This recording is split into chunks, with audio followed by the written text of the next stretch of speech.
Hello everyone and welcome back to the Great Book of Grudges. My name is Nathan and today we're going to start off a new series. So what we're going to do here is start off a State of the Faction kind of series where we're going to go over different races, factions, and, you know, see what's wrong with them and what Creative Assembly could fix. The series is supposed to serve as a way to find issues and highlight them to Creative Assembly as, well, you know, we've had patches in a really good state lately. Every month or so we're getting a new patch and it's fixing up a lot of problems, but there's still some problems which need to be highlighted. So this is just kind of as a way for us to work as a group effort, I think. And what we're going to do is we're going to start off with the Ogre Kingdoms. You see, the Ogre Kingdoms are a race that came with the release of Warhammer 3, the pre-order incentive, and one of the races that I've been waiting for a long time now. They are fun to play, don't get me wrong, but they do have a few issues which are, well, pretty noticeable, and it does lead to some frustrations to the player base. So let's take the time in this video to just sit down, talk about it, and see what could be done in the future. Alright, so we'll start off with the roster. Really, there's no problems with the roster. Yes, there's a bunch of stuff that's missing, which is kind of frustrating considering that this was a race pack, but I imagine that there's going to be DLC in the future for the Ogres, as it kind of makes sense. You're missing out on the Thundertusks and the Yetis, and those are very important units in their roster. It's just very bizarre that we still don't have them. I can't complain about those things, but there is one complaint that I do have regarding the Ogres, and, well, a bunch of other factions too. One thing I absolutely detest of this series, and it's not just because of the Ogres, it's about a lot of different factions, is the lack of the other variants when it comes to Winds of Magic. So the Ogres right now have access to 3 different laws of magic: the Law of the Great Maw, the Law of the Beasts, and the Law of Fire.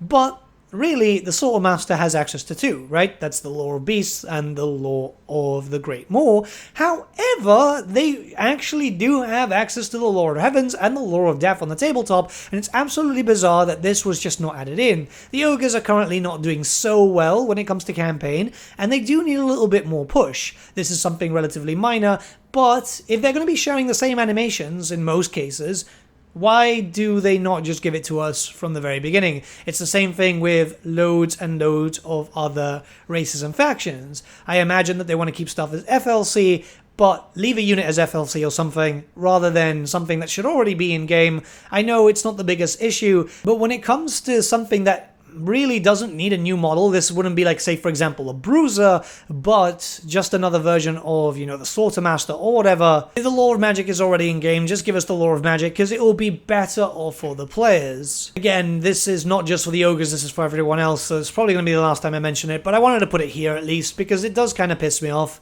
As a person who actually played tabletop with the Ogres, I used to actually really like taking the Law of Heavens. Alright, so we're going to move on to the settlements for the Ogres, and this is going to be something that's going to be highly debated, but hear me out, okay? When in the Mountains of Morn, your provincial capital should be able to build up like a normal capital. Yes, I know the emphasis is supposed to be camps and so on, but if you're looking at places like, for example, the Hall of Greasus, which is supposed to be something massive, well, why is that not a proper capital? The fact of the matter is that right now, especially with how camps are, which we'll talk about a little bit later in the video, we need to have some sort of way to recruit some higher tier units. Yes, the Ogre units themselves are fairly good, but as the campaign progresses and as your enemies get stronger, you need to be able to get stronger too. I'm not saying that they should get big cities outside of the Mountains of Morn, that would be kind of a bit out of the point here, but they should have access to them in the Mountains of Morn, at least 2 or 3 capital settlements to be able to build up properly and actually get a decent economy. It's actually kind of weird because if you look at the building section of your buildings, yeah, you have a tier 4 building that you can't actually build because you can't get to tier 4. The fact is that this should be entirely possible considering that we've seen this before with, say, how certain buildings can transform when it comes to a Dark Fortress.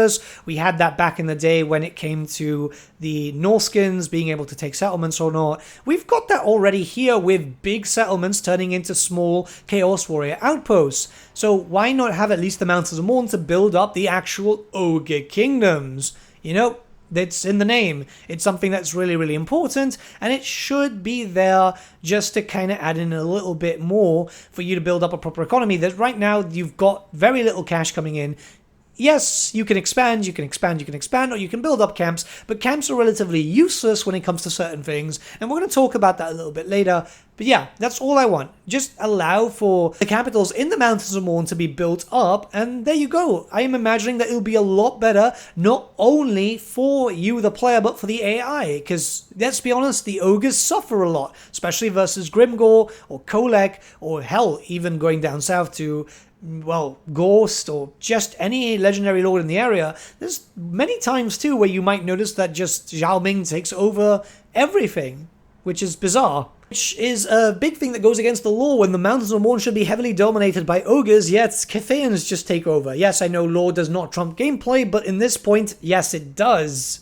Or it should, at least. Now we're going to move on to the issue of meat. So, meat is a very valuable resource when it comes to your armies. You have enough meat, you can keep your armies fed. If you don't, your armies start dwindling. Well, first and foremost, Noblars should not cost any meat. Yeah, I know. It's a weird thing. The thing is, to the ogres, Noblars are the food source, so they should not cost any meat. It's absolutely bizarre that this happens, because it kind of defeats the point of Noblars in general. You want loads of them to spam and be the food source. We should be able to eat the Noblars, if anything, just to be able to replenish our food stocks if we get the chance. But that's not all. There should be better ways to generate food. Like, for example, of course, you know, fighting is the best way to go, and obviously some buildings that we'll talk about later. But you should get a lot more food from fights, considering that you'd be scavenging all the dead bodies. If you've killed an army, you should be able to get more meat. And yes, there are ways to get more meat and bigger fights and all that type of stuff, but only getting around 6 meat and then 3 meat if you decide to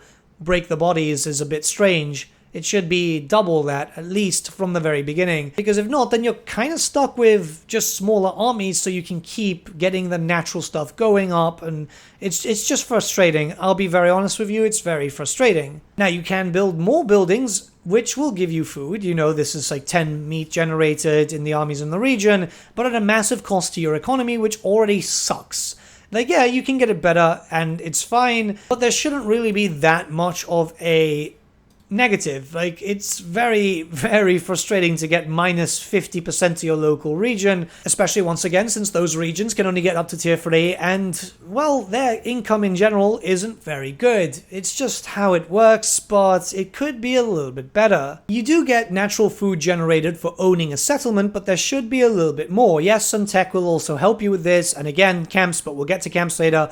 And yeah, some settlements do get you a little bit of meat generated, but it's only for a 10 stack. Which is kind of frustrating, because if you want to build up armies, you want 20 stacks, especially if you're going to start launching an invasion to, say, the Chaos Waste, or Cathay, or, well, even the Darklands right now, where you're going to be meeting up with a lot of resistance. A small army will not always win you the day. There needs to be better generation for meat in general, just for at least the early game. Well, it should be campaign-wide, but you know what I mean. I mean, let's be honest, once again, even the AI ogres struggle very often. I've said this before, and I'll say it again. It's kind of weird that the feared ogre kingdoms, right? These people are very, very powerful, and just a lot of people do get terrified of the idea of ogres getting close.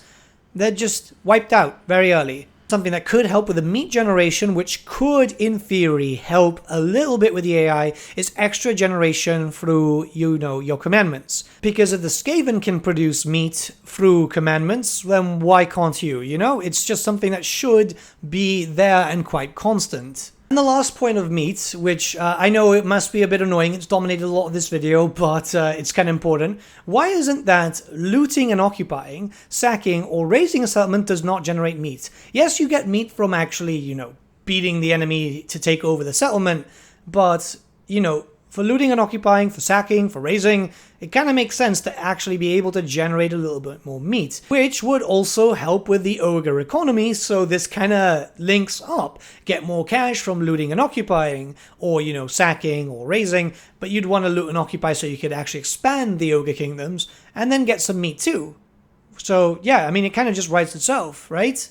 And lastly, perhaps the biggest problem with the ogres is the camps. You see, the camp system is awesome. I absolutely love it, and it's very, very different.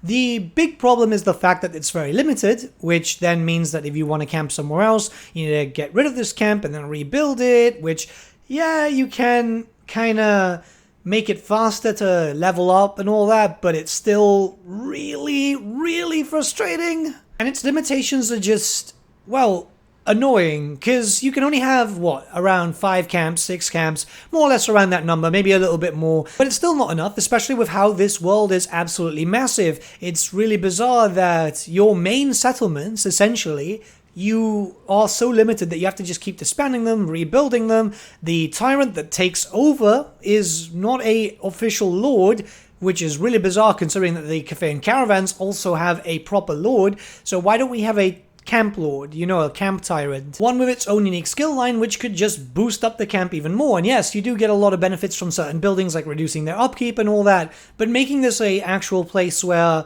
you know, you've got your units leveling up and you've got your lord boosting them in case you get attacked by 5 or 6 different enemy armies. You know, the usual stuff that you can expect from this type of thing. Again, mirroring that of the caravan lord for the Cathayan factions. It's something that should have just been translated over and just changed around to obviously fit the theme of ogres. When it comes to the limitations of the camps, I mean, we already have a mechanic that could kind of change that already. Remember, the Tomb Kings, you need to actually spend money and stuff like that to be able to afford new camps. It's not just revolving around tech.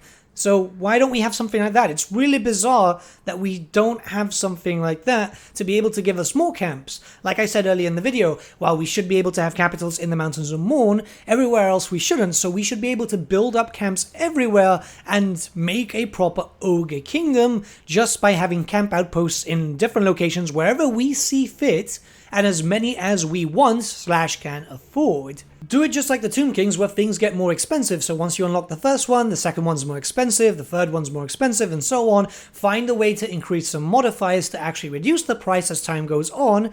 But yeah, just keep it like that, and it would be so much easier for the Ogre Kingdom players to be able to expand and have a better campaign all around. I am a big fan of the Ogre Kingdoms, so I know I'm sounding negative, but it's because I really like them. On the tabletop in 8th edition, they were terrifying, absolutely terrifying. And yes, there's some issues with some of the units, but that can be fixed with balance changes and so on, which I imagine is happening with how quickly the patches are happening. But I'm not seeing enough people saying, look, this is enough issues here with the ogres, and I'm not seeing Creative Assembly do a post saying, yes, we know there's issues with ogres. So I just get a little bit worried because I want them to be better, and I don't want to see this take all the way until a Ogre Kingdom DLC, because the ogres don't need a rework. The ogres are perfectly fine. Like I said, for meat, just add some more systems just to generate a little bit more meat, considering on how much meat you actually use, if it's pre-battle or hell, if it's offering to the Great Maw, all that type of stuff. So having a little bit more would be helpful. And the camps, that's it. You know, just allow for a system to make more camps and make the tyrant in the camp at least a bit better, and there you go. It's all sorted. I don't know. These are just my thoughts. Let me know what you guys think in the comments below. Let's start a bit of a discussion. I'm rather curious to see what you guys think, but this is my state of the faction regarding the issues with the Ogre Kingdoms. Until next time, I'll see you all again very, very soon. Have a good day.